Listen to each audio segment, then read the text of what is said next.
Here. Oh, here it is. All right, so 1 hour, I think. Yeah, 1 hour. so to continue, inshallah, the question was about internal modesty and external modesty, and to go back and continue what we were saying. So for internal modesty, you want to remember that there are different things that contribute into making your behavior or your inside, meaning your heart, being focused on other pleasureful things or other things around you. And what contributes into that thinking is really the different senses that you have. So just as the Prophet ﷺ said, your eyes commit zina, and their zina is by seeing, your ears commit zina and what they hear, etc. So you want to look at what you're looking at. Are you looking at something that's going to induce or excite different feelings? Two, are you listening to things that will excite those different feelings, whether it's different music or people talking about some things that will bring in that kind of immodesty, let me call it that way, or different pleasures without you realizing? Are you talking about those things? Are you engaging in a conversation about those topics that are bringing in that immodesty without you realizing? And finally, are you putting yourself in that environment that is exciting those different feelings and inducing those different pleasureful feelings, which is, of course, immodest, because the question is about modesty. And of course, finally, what are you? Of course, you don't want to just take out different things, but you want to replace. Because if you take away all that, let's say music and all those different environments and all those friends, you got to replace them, because you can't live in vacuum. So the friends, if you're taking away bad friends, well, you got to find good friends. If you're taking away something bad that you're looking at, well, you got to replace it with something good. If you're taking away the different conversations that you were engaging in, well, you got to replace it with a good type of conversation by putting in good new people. And that is what's going to bring about an internal modesty of inner tazkiyah that's becoming that change that is on the inside, that's going to affect your outside and become that habit. ما بابا بعد استراح المطعم أنا بختار شوي. يلا ما أجعل sorry, he just said, Mom, Dad decided that he doesn't want to take us to the restaurant. Where was I? Yeah, so the internal detoxification, let me say it that way, the spiritual detox is going to affect your outside. What's on the inside affects the outside, and what's the outside also affects the inside, because you as a human, you live as a whole. You live as a whole, so you want to start your tazkiyah, or the external modesty really starts with what type of environment, all these different things that are affecting you on the inside, and then the outside modesty will come in, whether it's the outside modesty, whether it's what you're looking at, how you talk, how you behave, of course, because that's also part of modesty. How do you talk? The Prophet, the ayah was actually talking about the walk, the gait that girl was walking in, that girl was walking. Tamshi ala istihya. There's a shy gait. There's a gaze of bashfulness.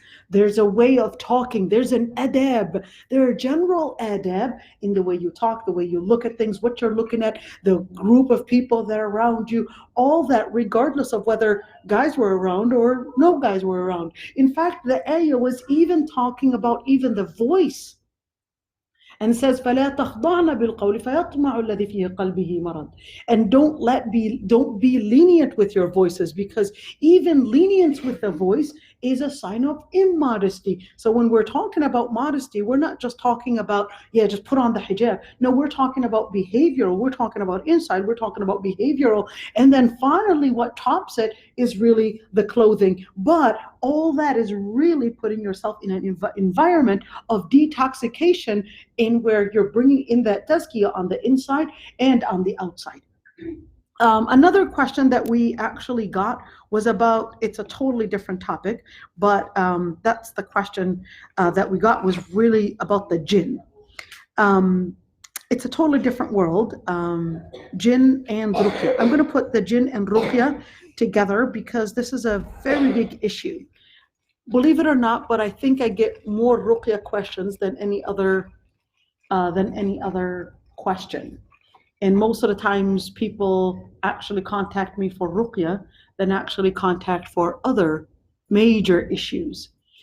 And even if I were to make that as a job, trust me, I would make a lot of money. People are willing to pay almost $5,000 to $6,000 for 1 day of doing Ruqya the whole day. $5,000 to $6,000. Trust me, that's more than I make in 2 months. And this is real. Most of it is really because of lots of misinformation within different societies about jinn and Ruqya. A number of things. Is sihr something that can happen? Can magic happen? Is it haq? Can it happen? There are 3 different things. There's magic, there's hasad, evil eye, and there's jinn, can it enter or not? Let me talk about one topic at a time. Number 1 is that hasad. That's the easiest topic to talk about because hasad is simply evil eye. But here's one thing. No matter who you go to do your Ruqya, no one has any evidence to prove that you were inflicted by magic, sihr, or magic sihr, or evil eye, or jinn. You know what? Even the Prophet himself, sallallahu alaihi wasallam, did not know that he was inflicted by sihr. He didn't know. What he knew is that he was feeling ill. What? Yes, you can record. Yeah, you can record. It's even recorded here. That even the Prophet ﷺ didn't know that he was inflicted by magic until Angel Jibreel alayhi salam came and told him where the sihr is, and it was actually sihr that was taken from the pieces of the Prophet ﷺ, from his hair, and that it was mixed with it was some pollens from male palm tree that was put in the land of Bani Zuraiq, in an abandoned well in the land of Bani Zuraiq. The Prophet ﷺ didn't know any of that. All he knew was just he was getting these severe headaches. He wasn't feeling good. He thought he was with this wife or that wife. He didn't really understand what was going on with him, and that was basically it. It wasn't until Jibreel alayhi salam came over and told him what was wrong. That's case number 1. Meaning, if somebody is to tell you that your jinn, that you've got a jinn, or that's an hasad, or that's a sihr, nobody has any evidence. What we can see is really that the person is complaining of a certain thing. They might complain of severe abdominal pain. I would say, well, go to a gastroenterologist. You could be complaining of a certain type of an illness. Well, I would say, well, go to this doctor or and seek the treatment. But while you're seeking this treatment, you can also seek Ruqya. Ruqya, simple. You can do your own Ruqya. Ruqya is not based on who is doing it, but it's actually based on the words of Allah subhanahu wa ta'ala. It's the words of Allah subhanahu wa ta'ala that contain the Ruqya, not the person. Aisha. Yes. So if you're the person inflicted with whatever it is, is it, well, obviously you're not in your senses, assumingly. So the person who's closest to you should do the Ruqya, or like you said? You could do your own Ruqya. I know, but if you're not in your senses. If you're not in your own senses, yeah. Whoever. Would that be a better Ruqya than you, for example? No, like the person sometimes closest? it's actually better for you to do the Ruqya than somebody else doing the Ruqya. If you know or want to. Yep, it's simple. Doing the Ruqya is really simple. You're reading Qul Huwallahu Ahad 3 times, like you're about to wash your face. You read Qul Huwallahu Ahad 3 times, Qul A'udhu Birabbil Falaq 3 times, and Qul A'udhu Birabbin Nas 3 times, and you blow 3 times and you wipe over your body. Now, There are some different ayat ruqya, but there's really no authenticity that this ayah is part of an ayat ruqya or that ayah is part of ayat ruqya. And most of it is based on a narration in Sahih Muslim, لا بأس بالرقى ما لم يكن فيها شرك. That no, it's not forbidden that you would do a ruqya. A ruqya is simply spiritual healing. As long as you're not associating any partners with Allah subhanahu wa ta'ala while you're doing this ruqya, such as maybe bringing in somebody's fingernails or bringing in somebody's hair or bringing in some different voodoo things and making it more of a magic, then that would be haram. Or probably reading the Quran backwards or probably mixing the Quran with some kind of a bleeding or etc. That would be haram.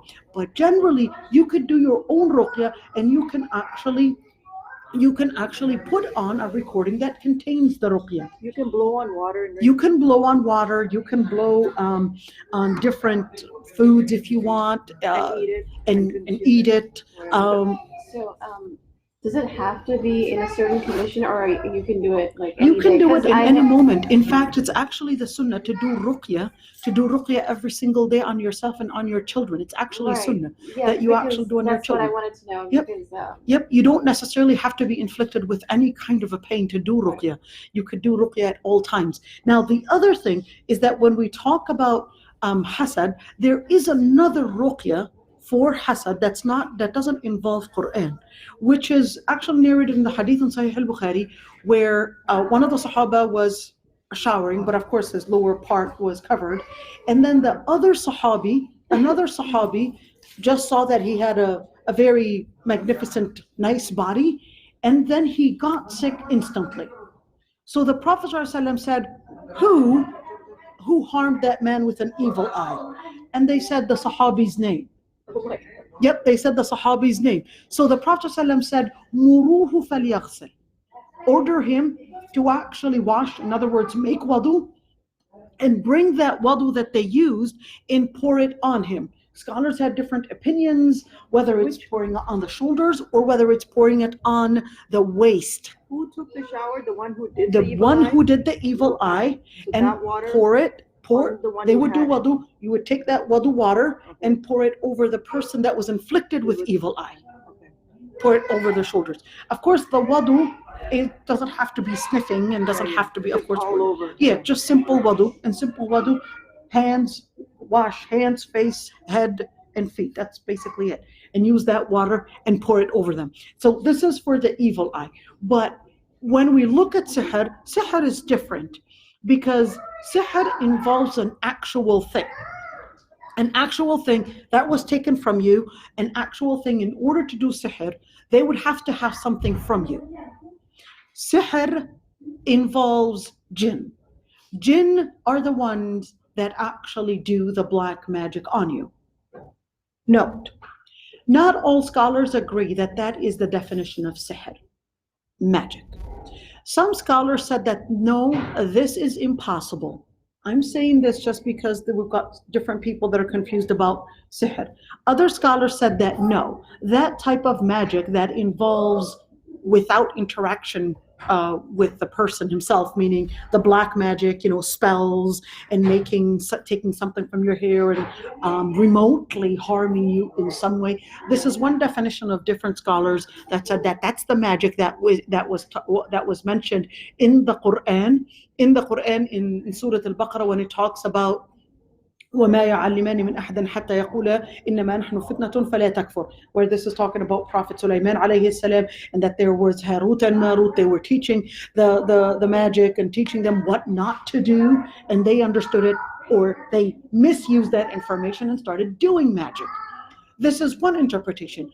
Other scholars interpreted magic and said no, magic in that form of a spell does not exist, and magic that was referred to in the Quran was nothing but mere tricks. So what tricks are they talking about? They said, well, tricks such as now you see it and then I put in my sleeve and then now you don't. Magic trick. That doesn't really exist. I just happened to be very fast in my moves, and then you thought it was something that, wow, amazing. Where did they get that from? They said, well, we've got an ayah where Allah subhanahu wa ta'ala says, يُخَيَّلُ إِلَيْهِمْ مِنْ سِحْرِهِمْ أَنَّهَا تَسْعَى يُخَيَّلُ إِلَيْهِمْ مِنْ سِحْرِهِمْ يُخَيَّلُ إِلَيْهِمْ مِنْ سِحْرِهِمْ أَنَّهَا تَسْعَى, that they would imagine from that magic that the snake, which was actually ropes, that those were snakes that were moving. Was it real? No. So the ayah was saying it wasn't real, but the ayah was saying that they were imagining that those ropes seemed like snakes. What did they put inside those ropes that made it seem as if they were snakes? Now, that's a different story. Now, the issue is that there was an imagination, not an actual trick. This is the second opinion of magic. Now, both of these two different opinions on the definition of magic does actually have a lot of different references to support it. The first group of scholars, are you guys with me or did you get lost? No. Yes, got lost? Okay. So why am I saying this? Because if some people said, I don't believe in magic to being spells, and then another person said, no, magic is actually spells, or sorry, the first group said, I don't believe that magic or spells are real, and that the magic that was referred to in the Quran is more of tricks. This is a considerable opinion that scholars of Islam had mentioned too. All right? And the other opinion that said no, magic that is mentioned in the Quran is actually spells, real spells where you're connecting with the jinn, that too is a considerable opinion. Is everybody with me now? So the reason why I'm saying this is that we got some people that would say, well, I know that the word magic is mentioned in the Quran, but are spells real? Different opinions between scholars. This is what I want to get to. Are spells real? Can it really happen? Somebody would take from your nails and your hair and actually do magic on you? Is that real? This is an opinion that scholars had mentioned that no, it's real. And other opinions, they said no, spells are not real and it's all more of a mirage and tricks that people can do. Even though we have the Prophet ﷺ. Well, it's not like they don't know how to respond to that, okay? Right. So what Maybe is moving forward? Moving forward, Right, yeah. the preponderant opinion that I personally take is that yes, magic spells are real, and that magic spells are actually mentioned in the hadith in Sahih al-Bukhari, where even the Prophet ﷺ was pricked with these magic spells. And to actually say, I'm rational and I don't believe in all these things, whoever said that magic was part of all those physical things that you actually see? The things that we don't know about this world are a lot more than things that we know about the world. So to seem rational and say, no, I only believe in what I see and what I feel, etc., is nothing but contradicting yourself, because what we don't know about this world is actually a lot more. Now, regardless if there was magic, a magic spell or not, in the end, the only way to remove this magic is really by using Ruqya. So there are different opinions on what is called the nushra, and nushra is removing magic by magic. But removing magic by doing the ruqya is the only halal way that all scholars agreed on. And doing magic is haram. And if the person got involved in this type of magic, that they would have to seek repentance to Allah subhanahu wa ta'ala, because it's actually doing something haram. How do these magicians actually do magic in order to protect myself from it? The jinn does not know you by your name. Jinn knows you by your smell. So just like dogs, they would know you by your smell, and they would have a profile, your profile by your smell. And that's why dogs sniff each other's tails, because by sniffing each other's tails, they're doing a certain communication that you and I cannot do, which is learning about each other just by our smells. Quick question. Yes. If you have a dog in the house, around the house, and a jinn is sent to you or whatever, does that dog die? No, has nothing to do with the dog dying. No. The jinn, no. Right? The jinn, So it kills himself. no, it doesn't kill itself. The jinn, dogs are actually, it was actually mentioned in the hadith that dogs are actually part of the jinn world. They just have a different life. And in fact, the Prophet ﷺ did actually mention that that if a person would have a dog in their house, that they would lose mountains of good deeds every single day that they kept a dog in the house. Regardless, to go back to the sihr issue. So if the person was inflicted by sihr, they would just do the ruqya. But how do they get to know you? They get to know you by your smell.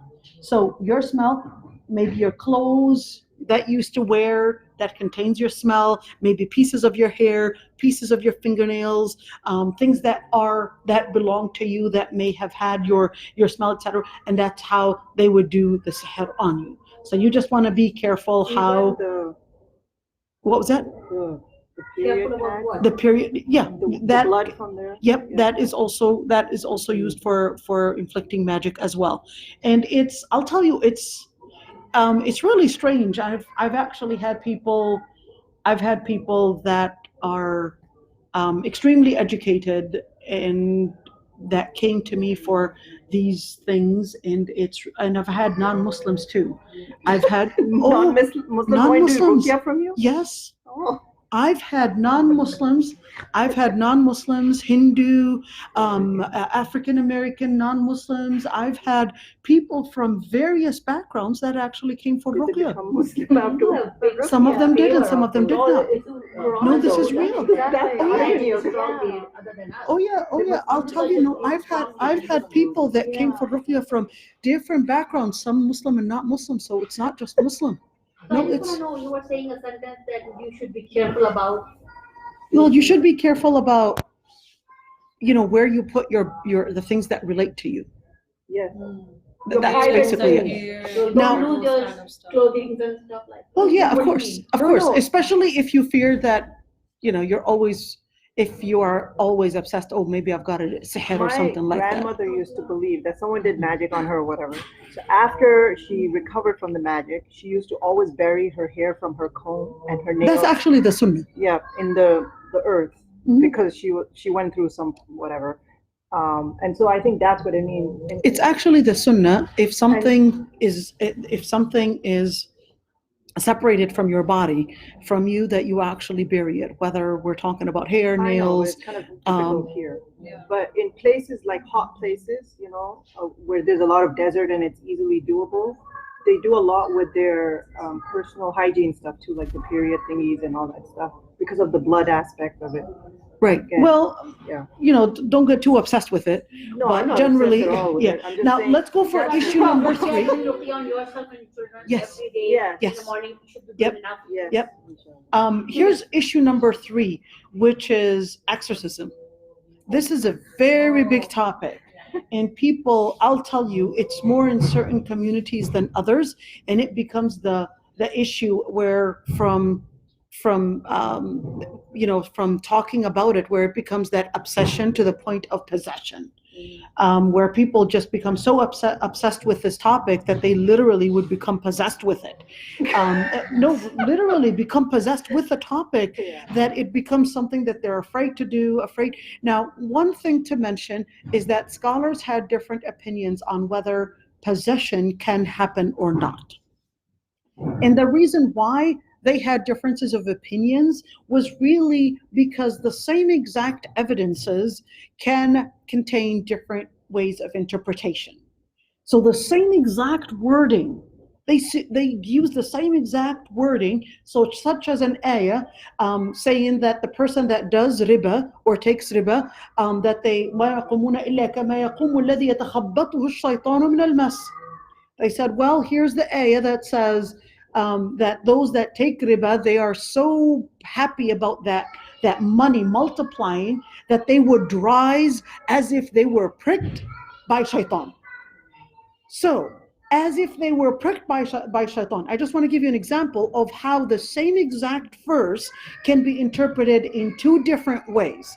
So the first opinion that said, yes, here's my evidence, and it's that ayah, they said, look, Allah subhanahu wa ta'ala is saying that they would rise as if they were pricked by shaitan. They said, see, Allah subhanahu wa ta'ala is saying that they would rise as if they were pricked by shaitan. The other group says, well, wait a minute. When I would say, Aliza is as beautiful as a butterfly, does that make her a butterfly? No. That doesn't make her a butterfly, because making a similarity between you and something doesn't necessarily mean that it has to be factual. This is a response. Look at that, just one ayah, and the list goes on and on. If I were to take all the evidences just to see how things can be interpreted in different ways. And a very important thing to mention is that when we talk about different interpretations, you want to know that those are great scholars that went to the Quran. It's not that they were ashamed of an interpretation. They just looked at the words and they said, well, some of ayat, minhu ayatun muhkamat wa ukharu mutashabihat. Certain verses are to be interpreted in one way, meaning an absolute wording. There's no other interpretation. And other wordings may actually carry variant interpretations, and therefore may carry multiple meanings that can also be right. So is possession something that can happen, or is it possible? Well, I would say this is part of the unseen world. Is it possible? If it is possible, well, we could just do ruqya on it. There's nothing else to do anyways. It's not like you're going to be doing, beating the person, etc. There's only one way. Oh, you know what? We actually have a clinic in Minneapolis where people are gathered, and they would have these loud speakers that are reading Quran, and there's this man that would be beating the people to get the jinn out of them. Or so called. Oh, it's here too. Yeah. So this is real. This is real. So it's another. There and here's one thing. Even chaplains. Yep, chaplains. Right, chaplains, every Catholic church has to have a chaplain that also works on exorcism, but they don't necessarily announce it, but they would have to be licensed to get that type of so-called healing in order to get that possession exorcism out. And this is something that is an international thought, whatever. So in the end, is that within the Muslim text, is there something to prove 100% that exorcism is real? The answer is Allahu A'lam. Certain texts may give a sign, but other scholars will also use those same exact texts and say, well, I read it differently. I have a different interpretation. And in the end is that it is possible. There's no way for us to use our physics or understanding of medical things and say, no, you can't have this with this because this is fire, and if it goes into water, therefore it will turn it off. This is a different world anyways. It's not the same world that you would be able to experiment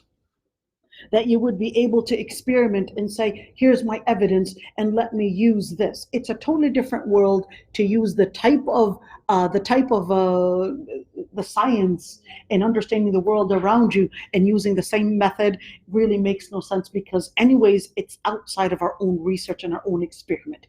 In the end, it's a ghaib world. But if there is such a thing, just go for ruqya. Just go for ruqya. And I'll tell you, they're one of the weirdest cases that I have seen myself. This is a biochemistry lecture at a university. came to me. She was seeking Ruqya. She actually called me. She was seeking Ruqya. Not. What? Not She's Muslim, Muslim. but doesn't understand fluent Arabic. Now, this is real. So she just said every time I would read the Quran, I would start yawning. And I said, okay, why don't you come on over? So this sister came over and I started reading the ayat al-Ruqya. Every time I would read ayat that relate to sihr and magic, she would start vomiting blood. This is real. You saw it. Oh, wallahi, I did. Wallahi, I did. You were not concerned about if the patient when he sees. This is real. This is real. Every single time I would read ayat that relate to sihr, she would start vomiting blood right before me. Right before me. May Allah subhanahu wa ta'ala give her shifa. I must admit, it takes a lot of time to do that. And a Hindu girl one time came to me and she was really concerned about jinn and all that. So this girl doesn't speak Arabic at all. She's not even Muslim. And she just said, you know, I know that Muslims do some kind of a reading, so do it for me. So this girl is sitting down now. When I do the Ruqya, I would tell the person to tell me what they're feeling during the time of Ruqya. So here I am. I'm reading the Ruqya on this girl that's Hindu. And just to trick the person, I would use words, just normal words, and I would make the harmony as if I'm reading Quran. English words? No, Arabic words. Oh, Arabic, okay. I would. She doesn't know what you're saying. So I don't know what I'm saying, just to trick the person that's in front of me. Okay. So I would use Quran words and I would use normal words and I would use the same harmony just to see if the person, you know, how they're reacting. And I would also use different ayat that don't relate to magic, don't relate to anything, probably talking about divorce or whatever. Now, this girl in front of me, I was doing her Ruqya, and every time I would get to ayat that relate to Ruqya, she would say it's burning and start screaming that it's burning. And this girl doesn't know Arabic. This girl is not Muslim. This girl is Hindu. For sure, she never heard Ayat al-Kursi. For sure, she doesn't know all the ayat and etc. And every time I would say, for example, an ayat that relate to Ruqya, she would start saying, it's burning, stop, I can't handle it. How can I explain this? I can't necessarily say, okay, this is an evidence in magic, or this is an evidence in sihr, or magic is sihr, or an evidence in possession, or this is an evidence related to hasad. But all I could say is, through my observation, when I'm reading ayat al-Ruqya, this girl is saying her legs are burning her. That's all I could say. That's all I could say. So if it's sihr or possession, does it, like, if it happened to someone, will they ever recover? Like a jinn leave? Yes, yeah, they can recover. They can recover, but it takes a lot of ruqya. And the best ruqya is really the ruqya that the person does to themselves. So don't pay anybody to do you the ruqya. You would have to do ruqya to yourself, where every single day you're reading La ilaha illallah wahdahu la sharika lah lahul mulku wa lahul hamdu wa huwa ala kulli shay'in qadir. You're constantly reading that. You're constantly reading different ayat al-ruqya.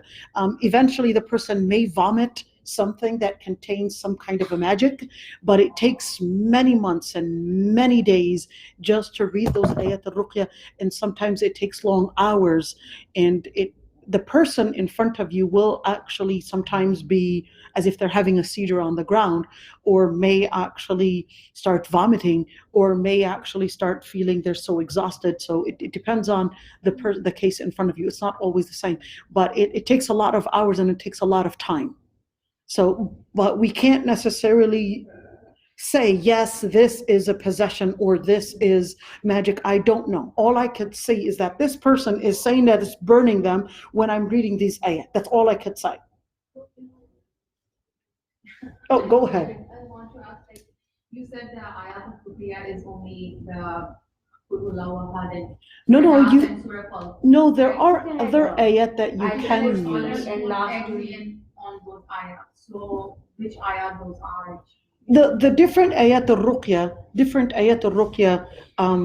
just different scholars different scholars' experiences, such as ayat in Surah Al-Baqarah, certain ayat in Surah Al-Baqarah that relate to magic, in Surah Yunus, Surah Hud, Surah Al-Safat, Surah Al-Ahqaf, so ayat Al-Kursi. So there are different ayat. You read these, which Yeah, these you can ayat actually get them. Yeah, You can actually get them on YouTube, and ayat al-ruqya, and those ayat will keep repeating. These are in the books also. Yeah, you can actually keep repeating those. There are certain ad'iyah, certain du'as that you could also do. And So those it's not, ayat are, but like, those are from different surahs. So we can read like as we are reading Quran, like one by yeah, you after another can. one. Yep. But here's the thing. When, let's say, certain ayat, for example, you could see the person in front of you is right there. You're reading from, let's say, in Surah Yunus, and in هذا السحر, and then you're saying إن الله سيبطله, and you could see إن الله سيبطله, that this person is really influenced by, and they're saying that's burning, etc. You're going to keep on repeating it just to let whatever is causing the harm, whether exit or whether feel that, in order to give that person that healing. But it takes a lot of time. It's not easy. So Aisha, when we see those reactions, I'm sorry, we should keep reading. Yeah, you not would stop, keep the right? don't stop. Yeah. You would keep the reading those ayat and don't stop. Okay. It's part of the healing process. Okay. You would know that person is, that ayah, that part of the ayah, just by repeating it, that person is reacting to it. And that's why it's very important that they would tell you, I could feel the burning, I could feel the ache, I could feel, etc. And they'll tell you where it is exactly. And then you might actually need to put your hand on it, or probably put some water on that area. And that's just some experience in Ruqya. So for protection, also do we need to read all those ayat Absolutely. or For protection, before you do Ruqya yourself, meaning you doing it for somebody else, you want to say La ilaha illallah wahdahu la sharika lah lahul mulku wa lahul hamdu wa huwa ala kulli shay'in qadir 100 times early that morning. And you want to do Ruqya on yourself. So don't go doing Ruqya for others when you yourself are not protected. For the protection, like a daily protection. Absolutely. Daily dua. Or So daily do Ruqya. we need to say all those ayat, or only like Surah Falaq, Surah Nas, or Surah Ahad?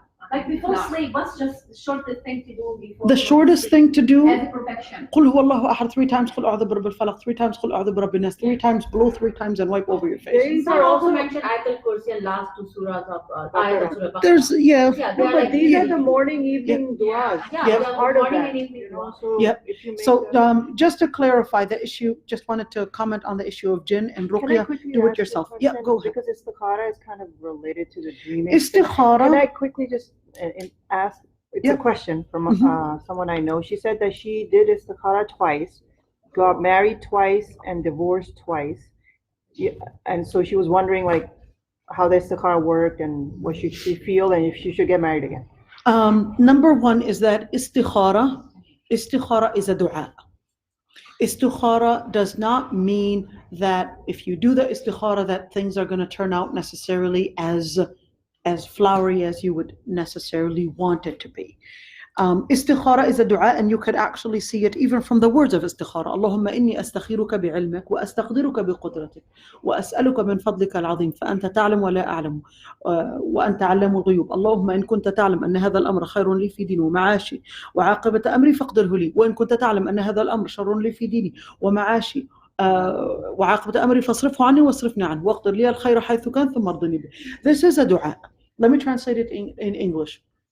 Ya Allah, I seek refuge in your power and your knowledge, and you are the one that knows and I don't know. Ya Allah, I seek refuge in you. If you know that this matter, let's say going to law school, is good for me and is good for me and good for my dunya and good for my akhirah, then make it happen. If you know that me going to law school is bad for my deen, bad for my dunya, bad for my akhirah, then keep me away from it and keep it away from me. And in other words, regardless, make me content over whatever that was chosen for me. This is a dua. Make it, whether you're going to get married, go to school, or even for any matter. Any matter. Now, when you do al-istikhara is a dua, but here's one thing.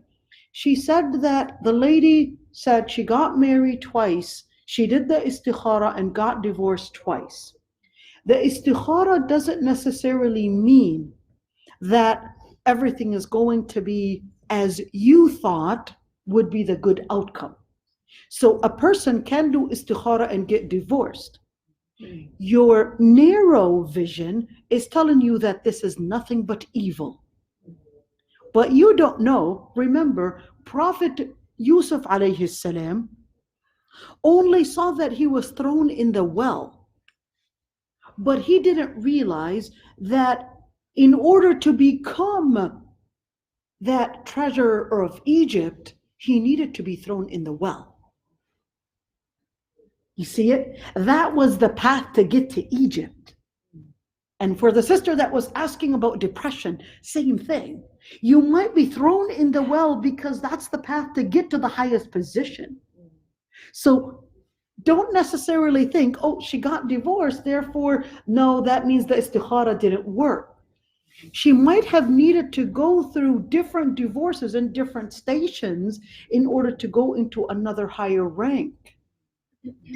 You see what I mean? So it is In order- ultimately the will It of doesn't, Allah, of course, of course. irrespective of the fact whether what you thought in your mind. What you thought in mind, we as humans, we're really narrow in how far we look at the history of our life and how things go. So we only see it as, yep, let's say that woman says she got divorced and this is evil and nothing but evil. But she didn't see that probably that divorce was probably taking her somewhere else to probably a better marriage.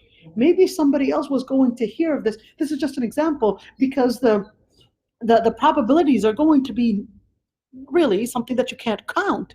But we only see in our narrow perspective, we only see what we are in right now. Doesn't realize that, okay, what does it really mean in the long run? So in the long run, we put our hope in Allah subhanahu wa ta'ala in al-istikhara. And we always see that Allah subhanahu wa ta'ala is the best of planners. Even when you might have seen this as, oh, it's taken me somewhere else, the istikhara didn't work. No, you only saw a very limited and narrow vision that now this divorce is evil, but you didn't see that it might be for actually a good cause. You didn't see in the outcome in the long run of what it might be. The istikhara is a dua. And always, even if things go wrong, remember, Allah subhanahu wa ta'ala is teaching you. Don't connect yourself with the event, but connect yourself with Allah subhanahu wa ta'ala. And that's why a believer is always, Inna amr al-mu'min kullahu lahu khair. For a believer, all their situation, at all times they're content. Why? إذا أصابته ضراء صبر. If something bad happens to them, they're patient. And إذا أصابته سراء شكر. When good things happen to them, they're grateful. Why did they go into a moment of patience? Because they know that Allah subhanahu wa ta'ala, based on the hadith, لا يغلب عسرا يسرين.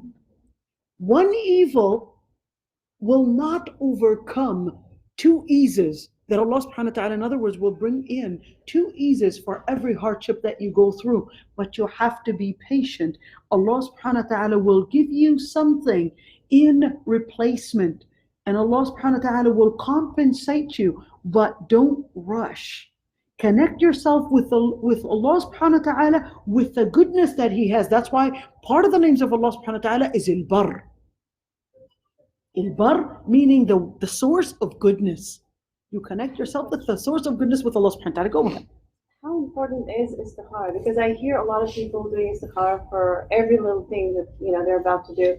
So for a person who has firm belief that whatever happens is by Allah and is Allah knows best, and whatever He does for you is in the best of your interest. So for a person who believes in that, how important Is it whether he does istikhara or So not? Does it really matter? Jabir ibn Abdullah, who's actually the narrator of Hadith al-Istikhara, actually said the Prophet ﷺ used to teach us the dua of al-Istikhara just like he would teach us an ayah min al-Quran, just like he would teach us a verse from the Quran. So doing Istikhara, and the Prophet ﷺ was telling them to do Istikhara over everything. So do Istikhara even if it meant you getting another job, you getting into a different school, you probably buying a new house, or you probably buying a new car, or you probably wanting to paint your wall. Is this a good idea or not? Do istikhara for it.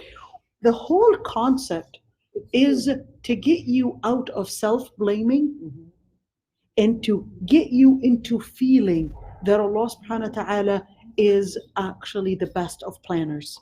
That's the whole idea. That Allah subhanahu wa ta'ala is the best of planners. You might say, well, I got that, so why keep on making the dua? I got the picture. No, in Islam, repetition is actually part of the spirituality that we do. We pray 5 times a day. Okay, I'm sure you memorize Surah Al-Fatiha by now. Yeah. Do we still have to do it? Yep. Repetition in dhikr, repetition in salah, repetition in all these different things are really part of the spiritual elevation. Just like there's a spiritual denouncer, but there's also a spiritual elevation, which also needs that repetition. And that's how the spiritual healing and the spiritual elevation takes place. Repetition. You do your wudu. Why 3 times for washing face? Is it once enough? You read the Fatiha 4 rak'ahs, 4 times. And you do your sujood, ruqya. It's a repetition every single time. Repetition has its ways in recharging you with that connection with Allah subhanahu wa ta'ala and reprogramming you every single time to connect with Allah subhanahu wa ta'ala.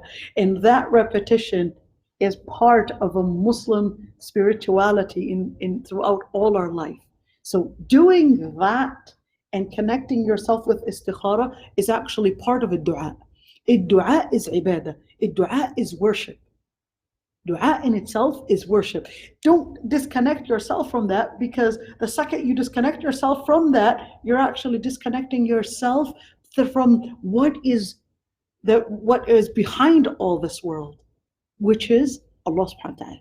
And part of the dua is also peace. That once Absolutely. you're done, you're very peaceful. Yep. You know, like that's, I think that's, for me, that's more of a key. It's done, you know, I know, alhamdulillah. I'll move forward with Yeah, it. you Yep. don't kind of break yourself or blame yourself. Yeah. And then I you want feel to give like you an you're at example peace. of an istikhara. It was like a snowstorm outside and I needed to go out and I wanted to drive. And I love driving in the snow. So I did my istikhara and I talked to a few friends. They're like, I would not drive in the snow. I was like, no, I'm going to do my istikhara and I'm going. Literally, we had everything bundled up. My kids were small. My kid threw up. I was like, okay, we're not going anywhere. And literally, like within the hour, 3 of my friends are like, can you come pick me? I'm stuck in the snow. Seriously, you know, and that since then I've been doing istikhara for every single thing, alhamdulillah. Yeah. But it was that contentment, you know, Yeah. like literally I did the istikhara and I was getting ready to go, you know, like I was so sure that this is it. But then it all, you know, we didn't go. But simple things sometimes, it, you know, alhamdulillah. Yeah. Absolutely. And I Yeah, think do the yourself. goal is not like yourself. Yeah, If you do istikhara, you kind you get of peace peaceful, in yeah. Yep. and it takes like You wanted to say something. No, I forgot. Oh, forgot. It's Huma's fault. Sorry. So we'll really fast Hajj without mahram, and with the political situation there, some people were wondering, okay, How about Umrah? I heard that. Hajj or Umrah? Hajj and Umrah take the same thing. So we So cannot do it? No, we cannot do. I'm getting there. So Hajj without mahram generally, traveling Dr. with Aysha, before we traveling go into that, I think you were going to wrap up the conversation on the jinn. the jinn. Yeah, you I said thought- last part and you were gonna say. I forgot. So Hajj without mahram generally, traveling without mahram is actually haram.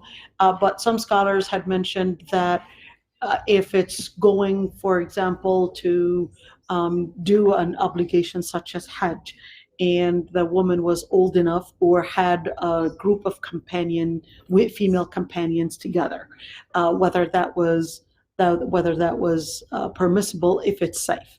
So the Shafi'i madhab, and some attributed to the Shafi'i madhab, that said, yeah, if it's safe, and if she's not a younger woman, meaning an older woman, like you and I, yeah, I guess. We needed age on it. We needed an 40 age, plus. 40 plus, Yeah. 45 plus. No, 40 is good. 40 No, no. It's enough. Generally, 40. So we're looking at relativity in what we consider. What we consider is old. Is it 40? Is it 45? Is it 60, etc. But with the safety, and many would probably disagree that there's safety, I would recommend staying on the safe side when there are different opinions between scholars on this matter, and going with a mahram, just because we would think that yes, it's safe, but unfortunately the safety there, I think, has become really something to question whether it's really safe or not. But how about all these groups when you're in a group and It's an opinion. It's some you know scholars' that opinion. you will be staying right in front of them. Right. Not much It's there, it's and you're just like back and forth. right. and- It's some scholars' opinion that said if it's a group of women and if they're going together and they're supporting one another and she's not a young teenager, that this is permissible. This is an opinion that, like I said, was attributed to Shafi'i. So it's an opinion. Would I necessarily consider it? I would recommend going with a mahram, but for Hajj and Umrah both. Hajj and Umrah, yeah. So this is just a fast answer. Like, because when you mention like women, cannot travel without the man or haram. Like here, we travel day and night. We are driving. At No, night, this is not traveling. It's not traveling. No, this Like, is we are not far traveling. From house. No, traveling travel doesn't 1 hour mean drive. just far out from house. Traveling is where you're leaving the city, you're leaving the country. This is traveling. Okay. The reason for the differences of opinions between scholars was really because of a hadith that was mentioned by Adi ibn Hatim. Adi ibn Hatim al-Ta'i, where the Prophet ﷺ actually tells him that there's going to come a time, if you live long enough, there's going to come a time ترتحل الضعينة من الحيرة إلى بيت الله لا تخاف أحدا إلا الله, that there's going to be a time where elderly women is going to be able to go all the way from Al-Hira, which is a city in Iraq, all the way to Hajj, not fearing anybody but Allah subhanahu wa ta'ala. And Adi ibn Hatim, who was from the tribe of Tait, said, and I asked myself, and where أين شطار Tait, and where are the gains of Tait? And he said it came and it happened, in other words, out of security, because that area was under Islamic control. The area was so secure that women were able to travel without even a mahram. And other scholars said that no, this hadith cannot be used as an evidence to prove that women can travel without mahram, because this is a prophecy and not talking about a legislature here. Other scholars said that no, look, the hadith was saying ترتحل الضعينة. The Prophet ﷺ didn't comment. Al-Dha'ina is an elderly woman. He didn't comment on whether it was haram for her to go without a mahram. He just said that she was actually going not out for shopping reasons, but she was going for al-Hajj, and that it was so secure and that she was even able to do that. So the Prophet ﷺ not commenting on it, and some scholars said that no, we can actually derive a ruling from here and say that from this hadith, look, if it's safe, if it's secure, and that she's going for a purpose like Hajj, that this was permissible. So this is the reason for the debate between scholars. And when there are differences of opinions between scholars, there's something in fiqh that we say al-khuruj min al-khilafi awla, meaning leaving the differences of opinions and staying on the safe side is always best. And that's why I said, although I'm aware of the differences of opinions between scholars on this matter, and that's why I said, stay on the safe side and go with your mahram, especially that right now it's easy to get a mahram. You've got children, you've got you've got husband. There's the money side. If she is, let's say, she's closer now to 70 and she want to make it and she can only afford for herself, she decide not to do it because there is no mahram, or go and do this fard. Do the farida. If she's 70 is different than 70. There's no doubt that she's not just a da'ina, but a qawa'id min al-nisa. Yeah. Okay, qawa'id min al-nisa. So this is debating somebody that's 40 years old, Yeah. not 70. So for a 70 is, I'm not 40 yet. you're not 40 yet? Well, I passed 40 yet. I'm going back to the So, Another question, aside from there, many people say just can't travel at all with nothing anywhere. What about for education, So for education, meeting your parents? if the, let's say she's left and her mahram is going to see the place, that she's in a girls' dorm, it's actually safe and there's no ikhtilat, that type of men, women around, and etc. And she's in a safe area, and that the person did actually, meaning her mahram, did actually make sure of that. There are some scholars that said, yeah, she can do that, but I'm not sure I agree with that opinion, because of what I actually see. Even though I'm in a girls, an all girls and an all women's university, I do see how a lot of these girls are actually at the university, and they would leave the university and go out, and it's like, okay, whatever happened to what they thought was really safety in an all women's university, where they're actually going, and then it becomes a totally different environment. Not to mention that Islam was, the Prophet ﷺ was actually not only telling women not to go and travel alone, but that was also including men as well. So the Prophet ﷺ did actually say that the person that is traveling by himself, meaning male or female, is accompanying shaitan with them. So find a company. But it was more, I don't know what word to use, but it was more keen on women in making sure that they travel with a mahram, because you've got two shaitans then that you would be worried about: the human shayateen that are trying to take advantage of you, and with all the sex trafficking that is happening here and there, and also the other shayateen, which are right there, always going into you, seducing you here and there when you are alone, and taking advantage that nobody could see you. So you want to accompany good companions that can protect you from those human shayateen and from the jinn shayateen.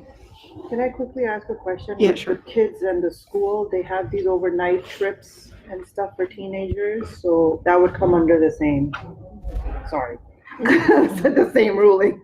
Well, of course, when we're Because I talking about think- preserving the deen, Yeah, is a priority. right. No, I think people are very happy to say it's okay, it's for education. Well, Right. Islamic preserving the deen is more important than any type of a social skill to be learned. Any type of a skill. Preserving your deen is the priority. And that's why the Prophet ﷺ was actually talking about preserving the deen and not traveling without mahram, etc., or even a male traveling by himself, because preserving the deen is a priority. And right now we're seeing all that fitan all around, and many people are, you could see the wave of people leaving Islam, to the point that today somebody asked a question on Facebook. It was a friend on Facebook, and she said, so can I know who finally is right now in a Muslim and in the religion of Islam?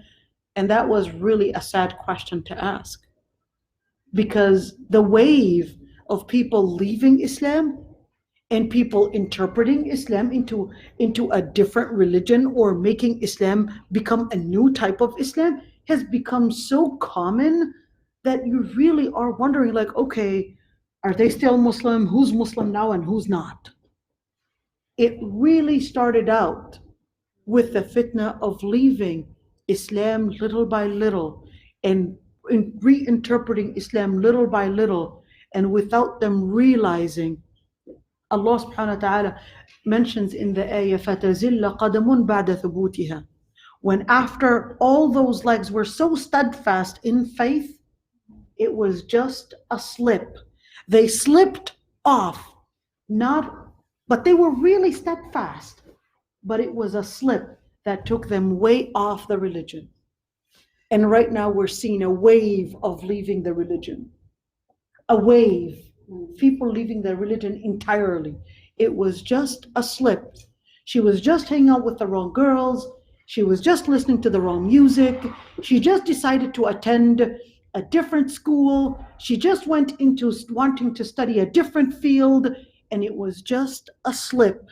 And then all that atheism came in, and all that fitan came in, and then she found herself she just wanted to go to that school and thought that she was just going into becoming a doctor or who knows whatever, and then it all of a sudden became a guy involved and a whole group involved, and all of a sudden it started out with enrolling in this college, or all of a sudden it was because she went into this field, or all of a sudden she was just friends with this girl, or it started out she had an iPhone.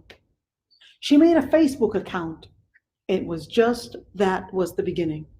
It was just a simple thing. An Instagram. She took a picture of herself, and then it became the start, and it went somewhere else.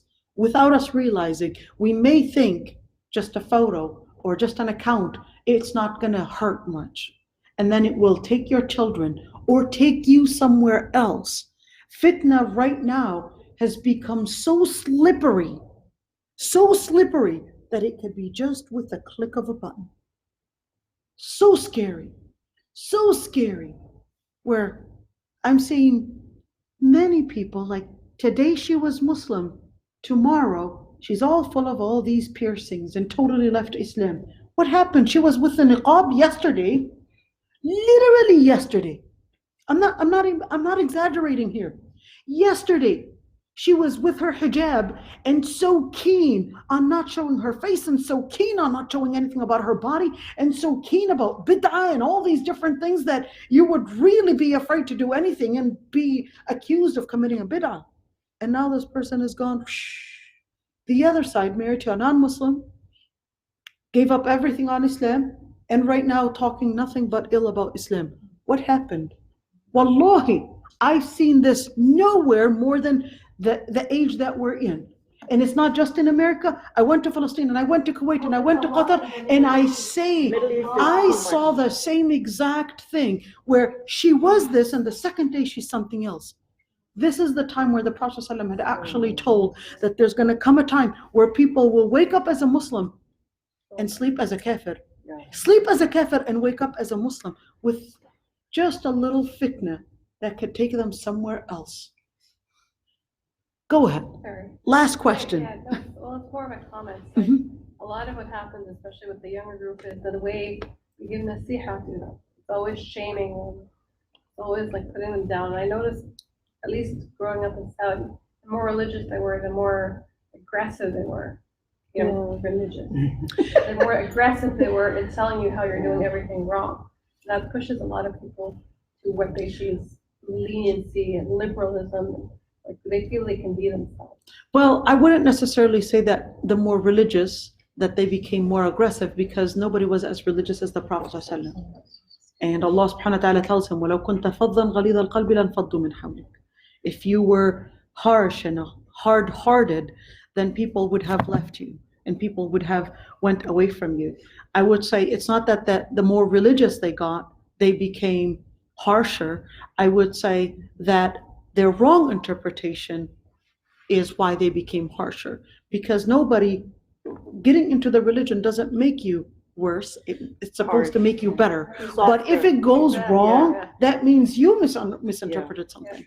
If it goes wrong, that means they misinterpreted something, and then it becomes their problem, not the religion's problem. The religion, the Prophet ﷺ said, that I left you as on a white, clear, pure surface. لَيْلُهَا كَنَهَارِهَا. It's day and night, everything's clear.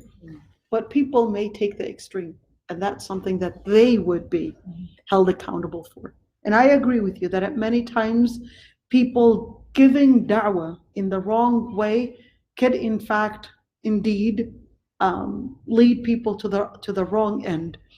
But I think in the time that we're in, many times people are wanting to accuse or bring about a justification that, well, the reason why I'm not doing this is because, hey, look at the religious people and what they do.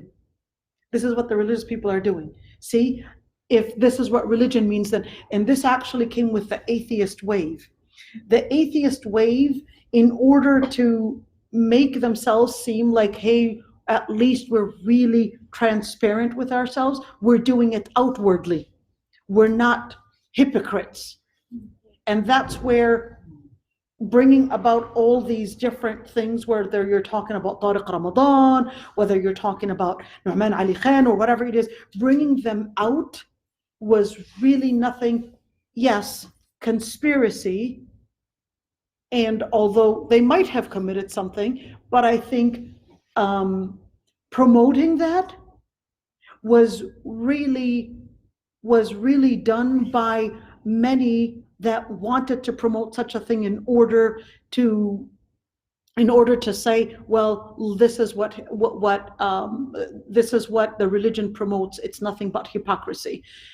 I'm not here to defend Nu'man Ali Khan or anybody else, but I'm saying if any of them have committed anything, in the end is that they're held accountable for what they have committed, but it's not a justification for us to say, well, look, he's doing this and he's talking about deen, then they're all a bunch of liars, and therefore these religious leaders, they've actually been hypocrites, and therefore this is what the deen is, and leave the deen. It's not a justification. Allah subhanahu wa ta'ala actually tells us, you will not be asked about what they have done, but you will be asked about what you have done.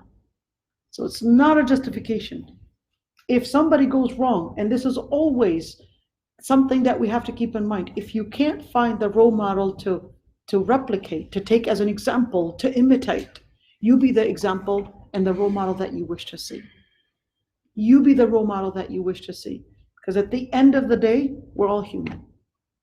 Wa sallallahu alayhi Sayyidina Muhammad. We'll see you all next month, inshallah. The first The Dajjal? Yeah. You know, yesterday I was actually, I was Sister just started telling them with that. Yesterday, I was actually talking about the Do you Dajjal, have a and question? I said, who's the Dajjal? And a young Somali girl said, he's the monster.